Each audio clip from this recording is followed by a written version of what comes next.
gonna shoot the shit and talk. So that year when Superman came out, remember it was Superman and X-Men 3. Those are the two comic book movies. I think.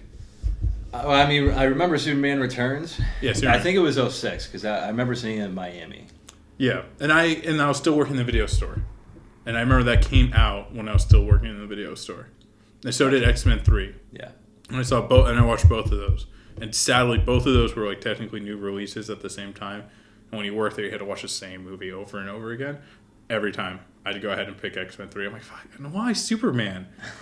It looks awful. Like, he gets shot in the eyeball. Like, I understand it's meant to look cool, but Bryan Singer, you can do better. I saw Usual Suspects. Not to mention, it's just like a giant island that Lex Luthor builds. Yeah. What is it, Lex Luthor and his thing like, I'm the greatest criminal, and I'm going to use real estate to get ahead? I'm like, what? No. Are you better at stuff? Yeah, like, seriously. You're the smartest man ever. You're so smart, your hair literally evaporated. Yeah. The Smallville Lex Luthor is much better. Because at least he's like evil. He's running like a shady corporation. Mm-hmm. Like he's exactly what Lex Luthor should be. Yeah, that's the right mix between like mad scientist and like business mogul.